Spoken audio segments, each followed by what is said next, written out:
like an entrepreneur. You'll have your budget. It's like a pro startup. You'll have your budget. We will have our board meetings. The reason we want you to be your entrepreneur part. The reason I am there is also my entrepreneur part. And also, of course, there are some regulations because you're also high. Yes, because for a lot of people here, it is about innovation. And a lot of people who are attending today want to see the innovation that you have brought in. You're a holding company. It's one of the largest portals, food delivery portals in the world almost now. So you already have Big Brother on top of you. Why did you choose to buy in? And was that just pure research, or is that something that you led? You mean for here? For here, why did you come here? Not mean, you personally, but the first company, Food on Click, and then you. To be honest, it's first of all, Middle Eastern culture is close to us. We understand the things that some people is having difficulty to understand. The culture, the way of working and stuff. So it's a little bit more easier for us. So this is one part. And the other part is there's a big opportunity here. It's growing rapidly also. Like for example, per population, the mobile integration is the highest in the UAE. So you have this KPIs. So you look around to expand. Where should I expand? So it's a nice place to start. Dubai, they have very good regulations, and comparing to other GCC countries, you can have free zone here and lots of restaurants. I mean, per population, it's even higher than Istanbul, and you know Istanbul, it's very big. And varied food. Lots of people who are here to consume good food also. That's a combination. Is it good food? Because I wanted to get to that. I mean, are you just accelerating the process of more junk food faster and quicker and easier? So are you actually looking at health restaurants? For me, I don't have a choice. I'm into the same distance to every restaurant, but we try to have the variety, of course, for people to choose. And of course, like the healthy restaurants are doing very good. You call yourself, you describe yourself as a marketplace, as a digital food court. Can you sort of elaborate on that and explain what you mean by that? Yes, to be honest, we're the medium. You can just call it like something as a search engine for the delivery. So you go there, you're a user. You go there, as our business is location based, you pick your region and you see the listings of the restaurants who are delivering to your region. So you had a problem, you were hungry, and you want to see your options. I mean, what we deal is basically really psychology.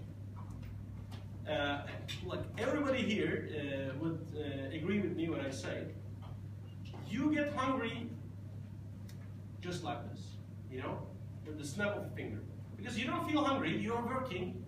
At one point, one of your friends came, or you saw something.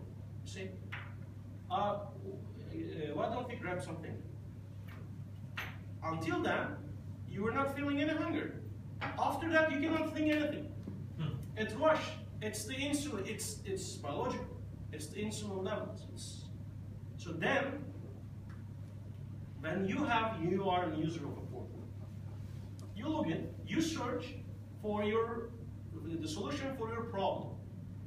As you search in the search engines the solution of your problems, like Yalla Motor here. I have a problem. I want to know what 2013 Jaguar price. I search it. So I check it from his product. So this is this. What we do is just exactly bringing the restaurants who are the providers of this problem, who are the solution providers for this problem, and the users who have the problem. You're aggregating and you're bringing them together. You talk about transparency and about ease and convenience for the customer. take us from the supplier side, from the restaurant side. What do you offer them? What's your deal with them? It's another sales channel for them. That's first. And secondly, we gather the data. The data they cannot get. We have the data. So for their own orders, they can see their charge and everything. So if you are into that, you can improve. There are some restaurants, either here or Turkey, who get a very good use of us and improve their business even with a higher year-on-year growth than us. But there are some restaurants who don't care about the data, and of course they're doing some different kind of business. But if you are into delivery, and if delivery is 1% of your sales, it's okay, you don't care. But if delivery is like, it's a big chunk of your sales, 20%, 30%, you should improve that. In some cases in Saudi Arabia, it's 70 to 80% of restaurants, even foreign restaurants. Yeah. Like McDonald's and so on, apparently it's about 70 to 75%. Yeah, Saudi culture is different. They also have that 70%, maybe 70% of it is also takeaway. Like you go and pick up the food, not delivery. Okay. Now, in terms of business model, for me as a consumer, for us as consumers, it's free. How much do you charge as a percentage? Give us a range. Just we're trying to understand the business model. I will tell you this. It is very convenient amount of money if you a percentage for the restaurants. Okay. If you consider, we don't charge anything unless we send you an order. Right. The part of the order, let's say, you want to get your own orders from anywhere, either your call center or online. I'm just not saying just online. It is a lot less than your investments to drive some orders comparing to our percentage. I'm trying to understand, and for the audience, I'm just trying to understand the business model. I mean, if it's like a credit card, it's 3 to 5%, then it's a huge volume gain. But if it's 20 to 30%, then it starts becoming different. So it's a penny business. It's a small penny business? You cannot say, no, it's like, the thing is, you cannot say there is like huge shares. No. Okay. It's not possible because I give you a different fact. There are different categories of restaurants. Their profit share is at some point they're maybe 30%, at some point it's 100%, but not 500%. Take away the fine diners. You cannot charge the people who are getting 30%. You cannot charge 30%. As part of this new generation of shared economy that we are in, with companies like Uber and Airbnb, impacting the social environment that they are operating in, giving jobs, giving opportunities, are you looking at that as a business model to reach homes? Housewives, mothers who have spare time and can deliver food, help the economy to shape something special? There are other complexities on that. It's possible, why not? It's possible, but it's really hard because, again, we are dealing pure psychology. And even with the restaurants with a very good setup, they have difficulties to deliver on time, to prepare the food on time and stuff. I mean, it's an opportunity. Why not? But it should be something to be really set as well. Like for example, there should be some big companies for the network of distribution, for delivery. For that company will take care of the delivery. So the housewives will cook, and normally the home cooked meal is not for just one person. Most of the time, in the restaurant business, you can prepare for one person. So you have to make a casserole and wait for like 20 people. And when 20 people, casserole is finished, you have to say I'm out of business. I mean, it should be looked into it. Like who's going to take care of the deliveries, also the big one. I'm just looking at a different aspect of the culture. One culture, part of the culture, which you're absolutely right, diverse environment, instant gratification, people want food immediately, and then you can deliver that. There is another cultural issue in our region, places like Saudi Arabia and others, where there is 50% of the workforce are women, and they don't have that kind of access.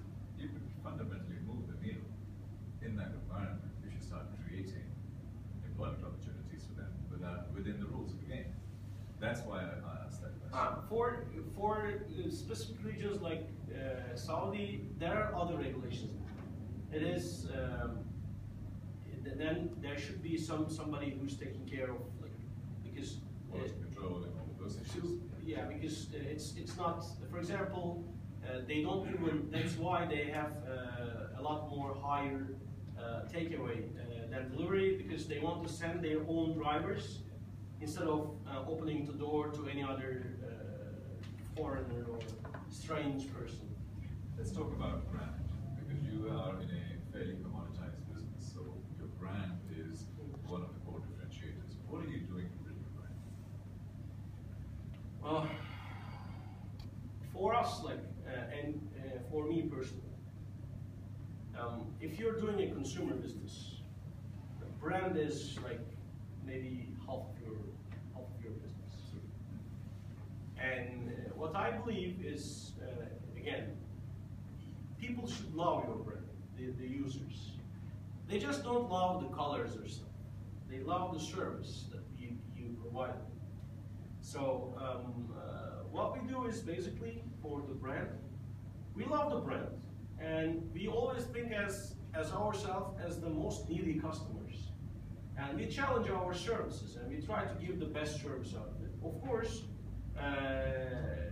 there's always room to improve, but first for the brand, for the consumer goods or consumer services that we you provide, you have to give the best service.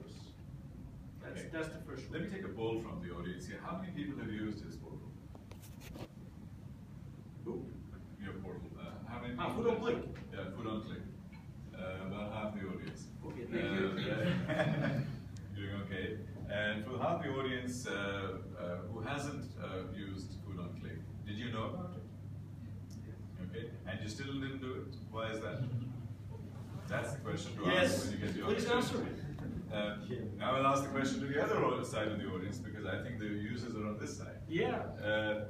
Experience on a scale of 1 to 10, high, medium, or low? 8. 8? Yeah, I'll go with that. Go with that? That's great. So obviously... 9. There's a room to improve. That's true. So, if there were, you seem like a very hands-on CEO.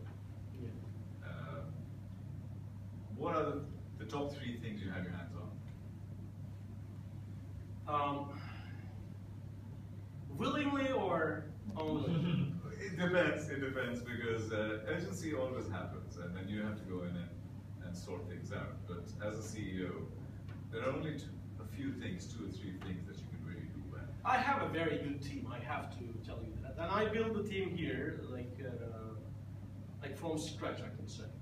We have around 30 people here, and some in also Turkey. So most of the time, I'm together with them. I'm a kind of guy who believes the collective intelligence all the time. You have to live with your team, and you have to go with them.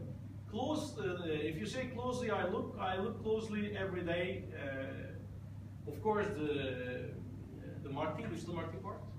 But I have a team, they're taking care of it. We have agency. But like always going into, I also go for some special projects all the time. Think of some new features for the users as well as for the restaurants. This is something. This is also you should look into. And also the service. I mean the service, not like the call center, like how many orders, how many calls you're getting kind of thing. The service as in general, for the restaurants. Because I believe, as a driver of this business, there is a room for the restaurants to improve also.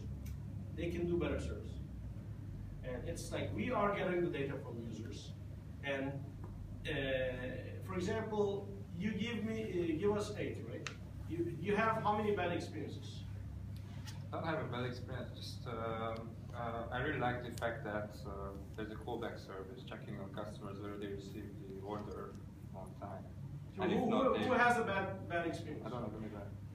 The Subway guys, like they delayed by like 2 hours for the So order. this is the thing that I cannot, this is the thing that restaurants do. That they have to make it. But you're the brand, and they will blame you for it. Yes, he is blaming me. Yeah.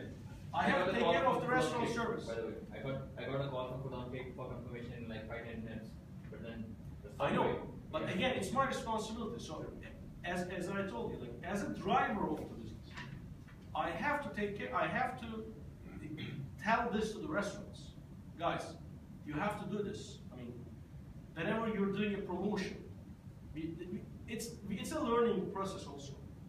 Like how many orders? They can say, I can handle 50 orders in 10 minutes. It's not possible. Like you're taking from Al Barsha to Marina to Sheikh Zayed Van to Motor City. How many bikes you have? So we try to show them the analytical approach, and this is why I'm boring. I have this approach all the time. As a kid, now I'm a grown up. People are understanding me. As a CEO, I focus on 3 things. I focus on the product, in which case it's your service, culture, and brand, and that's it. As a CEO, I really cannot do much more than that. In general, yes. And everything else, to me, is below the surface, almost. Because if I get into the nuts and bolts all the time, then I'm really No. It's I have the teams, Yeah. but I look closer to this subject. I thought you asked that one, Okay. not the general CEO thing. I asked like under the surface, what are you looking at? Okay. Now, we've discussed a little bit about Food on Click itself. I think let's spend 5-10 minutes about the industry, the startup industry in this region, and some of the challenges that you may or may not have had. Okay. You were quite privileged because you had a good partner to give you money. Yeah, what? Is your experience in terms of this region, I know it's well shared, in terms of the finance, in terms of venture capital, in terms of startups, what are the kind of challenges that we all are facing? I'm here for 22 months, and I'm not an expert as in Turkey like the entrepreneur Hatta. I cannot just tell this is this and this is that. But what I see, I can share you my experience. What I see is this place is expensive. It's expensive for every startup. As in digital marketing, as in offline marketing, it's expensive. And there is a turnover rate in the GCC, mostly in the expat countries. They come here, you build your brand, they left. But there is a churn all the time. It's not like Turkey. People are there. If you want to move from Istanbul to Ankara, we are there also. You can just look. You can just. You don't lose the user. Also, I think it is as being less populated. It is seen by the investors, and with that perspective, it's seen like it's small. How do you scale here? Like it's the urban population in all around the GCC is this. Like it's very small. That's why people are overlooking. That's also the opportunity here. That's why. But it's really hard, I know, and I have been there for I don't know how many times. It's really hard to convince the investors. You have specialized in the e-commerce space, building a lot of these verticals. What is your advice to the people here in terms of building those verticals in these type of markets? I can say not just for the verticals. I can say I just it's one of my very repeated mottos. If there is a problem, you're fixing, or there is something that you are converting, then you have a business idea. Other than that, you don't. Like, don't fool yourself. Like, changing the way of life still has to convert something. Facebook is converting some things. Facebook is converting your need to engage your friends. Twitter and Google, it's giving a solution to your problems. But may I interrupt you? But at the time they thought of those problems, we didn't even know that we needed those things. Yes. So they convert the way of life. It's the big projects, but Yeah. again, it's like a handful. Not everybody can just find an idea, and even Mark Zuckerberg himself doesn't invented this. I just put Google aside because they invented it. They work on this like two engineers, a PhD, and they want to make a perfect engine, so they made it. But no, there is. I have a friend in Turkey who is an early version and different version of Twitter. It's called Ekşi Sözlük. I can translate it as a sour dictionary, like, and it is very much earlier than Twitter. And you know it, right? Yes, I've And Sedat, he did it to message amongst his friends. He's a software developer, just like Mark Zuckerberg. And then it evolves to something, and then they open it to public, and then now it's the biggest website in Turkey, and traffic-wise, it's a content site, like Wikipedia, Twitter, something like this. He didn't know. He just created, and it's a business. It's a big business now, except Google or what else? Facebook, not Twitter. Maybe even more traffic than Twitter. So they did it that way, but they are looking into a problem. They want, Mark Zuckerberg wants the classmates and the schoolmates to engage each other first, and then it escalated, and it escalated quickly. For that's the first thing. It's either any vertical, any idea. You have to address a problem or convert a problem. So coming back to this market, again looking at how to scale, because that is where the real sort of secret is, your secret sauce, so to speak. When Christine asked me to do this, she said, this company is going to be potentially $1 billion brand. And I said, how will they scale that kind of valuation in this region, from this region? Are you $1 billion brand? Yeah, it's a potential. And if you compare it, like if you take it as a whole, you can, like with Turkey. No, not really. We were looking at this region, basically. The reason is just basically because of the model. Because everybody is our target audience. And everybody eats at least, or I don't know, let's say 1 to 6 times a day. And then some people who might not eat, who might eat once a day. Anyway, so it makes your pool of audience a very big one. Not everybody wants to buy cars like every time. Not everybody wants to buy watches or a cell phone. So there are two ways for the scale. Either you provide a service for everybody repeatedly, or you provide a service for a lot of different products, lots of different products. Like I don't know how many SKUs Soup.com have, but maybe it's hundreds of thousands. Then you can find anything you want. So that's the scale one. For some specific businesses, either maybe for just specific for here, you can also scale in a way, but with bigger margins. So my last question in this segment, how do you differentiate yourself, and how do you sustain that differentiation? From the competitors. From the competitors. To be honest, again, the same thing you just told. There's a brand, and there is the product, which is the service. So you do what you do best, and try to provide more features, like try to understand And I mean, it's a race, of course, with all the competitors in the market, not just here, all around, to bring a new feature, and the other one say, oh, this is a good feature, let's try this here, and that's the thing. Like, you have to provide the better service, and of course, at some point, if it's possible, you beam the food to the person in a second, then it will be done. So currently the barriers to entry are fairly low. Yeah. Fair enough. What I'll do is now is open it up to the audience. Have some questions, and then as a conclusion, I'll ask some forward-looking questions, and then we'll wrap up. Okay. Questions? Yes. Okay, so a two-part question. The first is that tell us a bit about the digital marketing side of the site.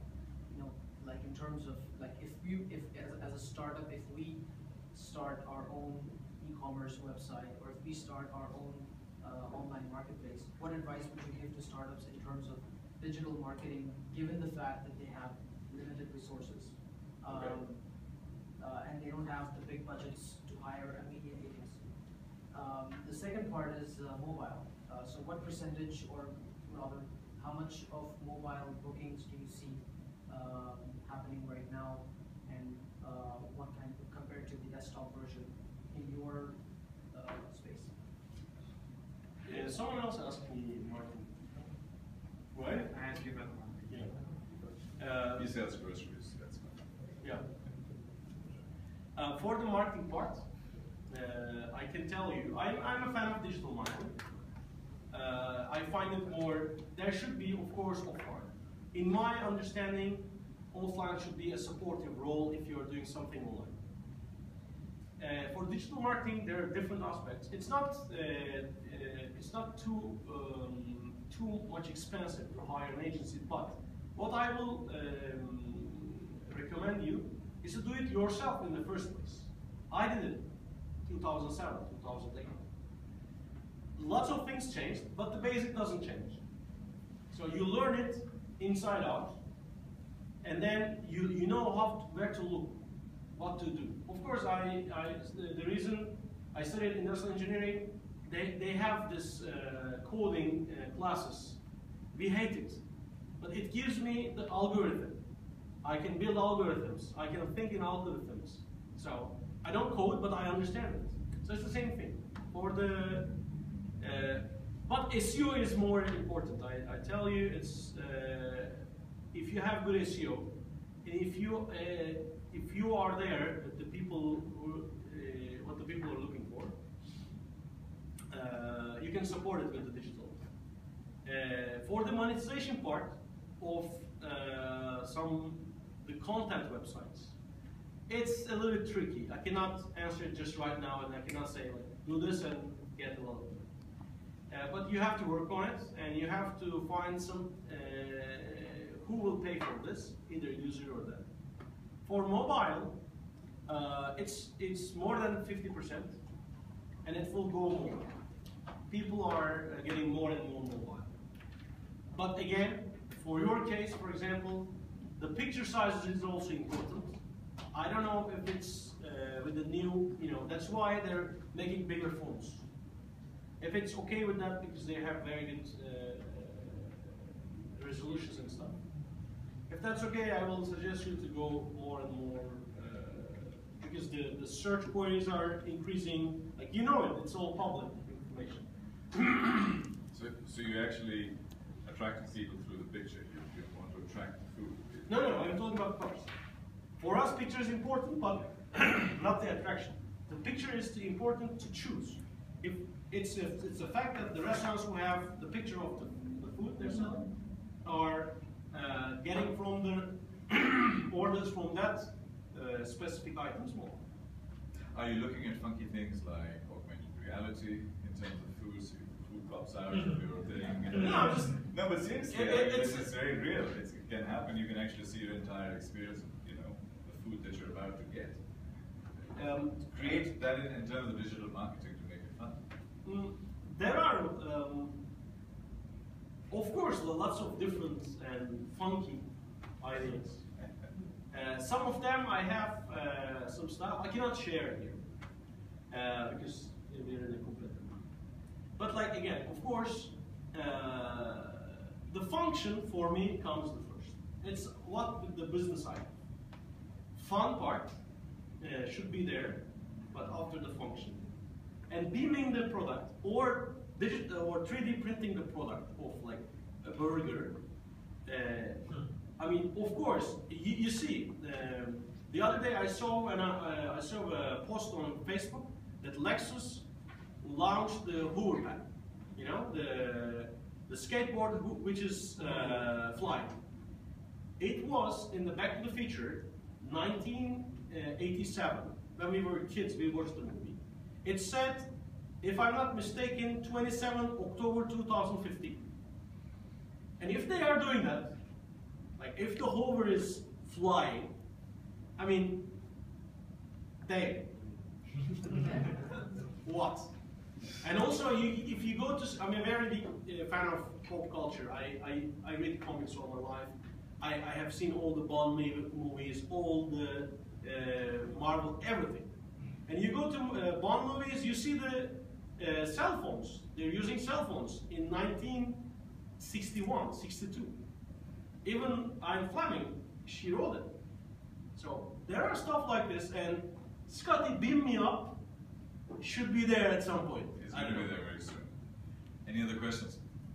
What are the conversion ratios that you have on the website compared to, like, if you compare organic to paid? I cannot give you that detailed information. I can tell you this, our business, as in nature, has like 30, 40 times bigger conversion rates than any other e-commerce website. Because when you are, I mean, and I believe it should be 100% conversion rate. Because why are you in food only if you're not hungry and not ordering? And people are laughing at me this because when they see it's increasing very rapidly, like after some work, after 6-7 months maybe, of course. And also, spending the time spending on the website, it should be lower. Like, why are you looking at the burgers? Just order one and then get the hell. No, get rid of it as you ordered, so you forget it. No, not get the hell out. If you want to wonder, it's wonderment. I will not say that, but like, get on it. Why looking at the burgers? Yes, sir. Hi. Yeah, my question is comes to like when you started up the startup, how did you build trust? Trust about what? Your product or? Yeah, about your product or something, any service you sell. It's just a general startup question because it's tricky. I mean, of course, like think of yourself. If you see a website or an app, it's the feeling. Sometimes you say like, yeah, it's a scam, or I don't trust this guys. They provide the service you have, they don't go with it. I mean, you don't go with it. I cannot say this because we are, as a matter of fact, as Food on Click, we don't have till now any online credit card payment. Other than that, the thing that you have the trust issue with us is if I order, would my food come? Which is not that big a deal. And that part of the conversion being low might be because of this. Like if I order, maybe they won't bring my food. And then they ask to a friend, it grows. They ask to a friend, oh no, they bring. Why would they not bring? And they say, if it's like a person who is a brand ambassador kind of thing, who knows the product, they will tell, they're not bringing. The restaurant will bring. If it's no different that you're calling the restaurant. Do you know the restaurant? You see a flyer in your door, and you order and you think they will bring. It's the same thing. So basically, in any business, you just have to wait to just come in time. It is the thing that you give as the brand image. So it's hard to start that part. Like you should have a good product, which is not which is robust, which is not shaking as a product. Like you want to order, if it freezes and stuff, it's a problem. It should be thought through, like all product, your brand, everything. Did you ever fake the numbers that you had? But While building trust, tell 100 restaurants that I have 500 restaurants while you're in the process of building that. no, So you a lot of do. young companies actually fake it until they make it. No.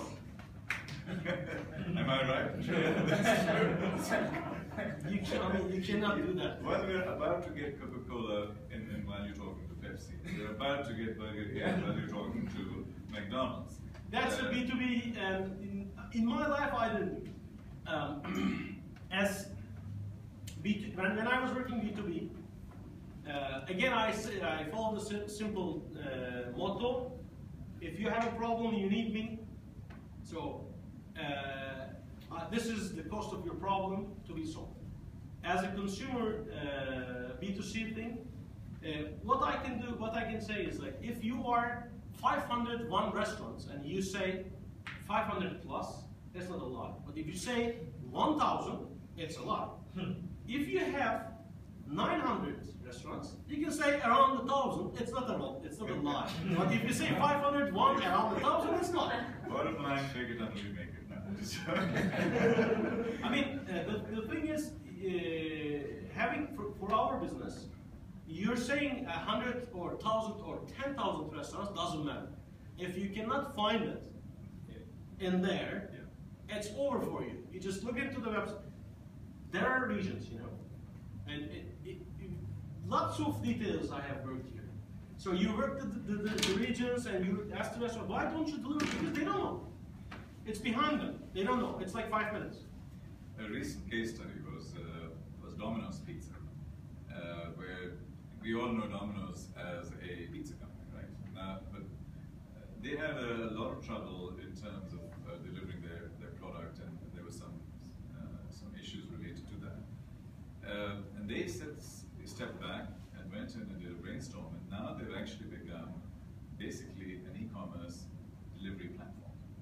They deliver pizza, but they deliver everything else too.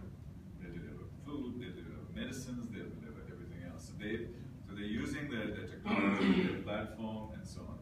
Is that something you can do and white label your platform and then take it out there and create new businesses again? No, they have, Domino's actually have the drivers. It's like, In their case, they do, but I mean, they are delivering, as I said, even medicines. So if your guy is delivering food, you can pick up medicines from Life Pharmacy and deliver medicines. no, then you have to trust another circle of people who are from different companies. It's hard, but like you can do something. What you can do is, for example, you can deliver water or something like this. So you're saying focus is very important in terms of your brand. For us, we don't have that tool. If I have my network of deliveries, then I might go to add some other features because it's a value add. But I agree with Domino's to do that, and it's also a problem with the focus. So you have to have, like, okay, this is the pizza department. So this is the other than pizza department. How much you're making out of it? I mean, you make your decisions like this. So you had a question. Yes, your restaurants are effectively your product, and without the product you have no business. In terms of without the restaurants to deliver from, or without the food, how did you access the market when you're not the only competitor? Was it on price? How did you get them to turn around and say, yeah, we'll work with you, and there's other competitors in the market also delivering food? We call the restaurant vendors. The product is what we have, like the platform. So I want to have this to Yeah, fair enough. because vendors are the ones who are supplying what we are the medium for the interchange. Okay. So for the rest, as you say, if you want to enter, I mean, this question is very. It made me think that you want to enter this market. Don't. First of all. There's very powerful competition. But jokes aside, the only thing you might have for the restaurant or any other vendor, don't think about just restaurants. If you are taking a cut from their sales, the only thing they will be interested will be the percentage. Even sometimes they will be asking you to pay money. Why should I join? You pay me some money as a marketing support or stuff, and then I will join because there's food on click, there's others. I'm getting lots of orders. Why should I hassle myself with you? Oh, I will give you this data, I will, no. Well, in business, I mean, this is what I know. First, people are interested first the price. We, on the other hand, do not negotiate the price. It's a very hard job to do. Like you go and tell, and of course it's established. The first times are even more harder. I mean, then it comes to the recruitment. If you have a very good team on the account management, they can go and persuade people. We'll try to do it. Last couple of questions, quick ones. Yes, ma'am. Are you planning to expand internationally, like in other regions, for example, Europe or the US? And if so, how are you going to compete with other companies like Yelp or Just Eat? Actually, we don't, as the brand, as in general, but because this brand is here for GCC for MENA. To going the other way around is not, will not be the way, because there are different types of, and also like very fierce competition and all. But I take my own advice, and I can say I should not go to Europe with this, because it's obviously it's very set. With Just Eat, with Delivery Hero, and others, are all set. In the States also there's Grubhub and Seamless. Any final question? Last question. How do you plan to enhance your review and rating system after the order is done? To enhance? Yeah. Currently, I think you have 3 categories for reviews, right? Service, speed. I mean, it's like you just support it with the users. It's something that you have to connect with the users. It might take some time for the users to contribute, but it's for their own good. So we're not pushing it that much now. And also, this is the low season for us because the 1/3 or 2/3 of the population is not here. For the summer, it won't be. And but like when this back to school time is here, we'll be pushing more because that the info is very important for the users also. Like when you see good points, I mean good reviews, you order. If not, you don't. Are you profitable? Do you make money at the moment? It's a little complicated. Yes or no is a good answer. No. It's complicated. Okay, it's complicated. You don't know the difference. Is making money your core driver as a company, or is there a purpose beyond that?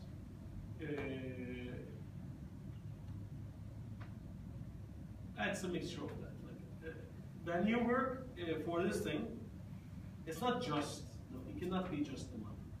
And I don't believe for any entrepreneurs can say it's just for the money. Just for the money type of things are, it's very rare. For us, it cannot be just for the money. You are changing the way of life. And you are really providing, if as the drivers of this business, we can improve the delivery business in the region and the restaurant and the industry-wise, it will make a good effect on the people. They won't be, angry or they won't be suffering for waiting their food. It's good. It's a good change. So the culture in your environment is purpose driven towards fulfilling that side of things. Yeah, user to give the convenience to the user is our first priority. First, you cannot say like, oh, this user is unhappy. But it's just one user out of thousands of users. Don't care. No. My final question: as you are in the takeaway business, could you give the audience 3 takeaways, 3 nuggets, 3 really important bits of advice that they can walk away and then they go before their iftar? And this is nuggets for iftar. Has to be special. I don't have any special or any like again like abracadabra things. Don't go into a market that it's already established. No, it's a joke. Listen, guys, I'm not a big fan of this kind of things, to be honest. Don't like takeaway? No. Because I have been in the group talking in the STEP conference also. I told them, if you have a job, just let's go and do it. It's okay. It's nice to have some people to talk and stuff, but your first priority is to work on your project, on your startup, whatever you have. It should be your first priority. Secondly, what I believe is it's hard to build a company from scratch, but it's harder to know when to let go. So, like, not everything will go successful. I don't have it, nobody has it. So you have to know when you should let go. And the third one is not everyone can have Facebook or Google. You can have something for your own, and of course, all of us, we dream to be rock stars when we're young. Now, of course, it's behind. Before, rock stars, and when I was young, there was Michael Jordan, you know, like I was playing basketball and like, oh, I can be a star. Of course, but very less people become stars. But if you're an entrepreneur, if you want to do what you want to do, if you want to make your own thing, it's good. It's good to dream, of course, but it's not good to daydream. You have to just have your project, work over it again, to try to find the flaws instead of like try to find the good parts. To try to find why this will not work. This is an established market, I should not go in there, kind of thing. So you should find that one, and you should, every day, why this won't work, why this won't work. That will make, as the saying, practice makes it perfect. This kind of practice makes it perfect. Why it should not work. Why should I go backward? Why my business will not go? One more thing, let me, as a bonus. As a bonus, okay. Recruitment is the most important thing, in my case. Either you're a professional, or a startup, or an entrepreneur, whatever. Recruitment is the key. You have to improve. I mean, I'm saying this not just for you. All the 75,000 entrepreneurs in the network, you have to improve your skills in the recruitment. You have to know who will work for your business as professional. No emotions, no nothing, and you have to know what kind of culture you have to bring. You have to know it. You have to improve yourself. You have to dream it all the time. What kind of person? If this person was free, I should hire that person. So I have to find. It is very important, and you have to work on it. On that happy note, thank you very much. Thank you.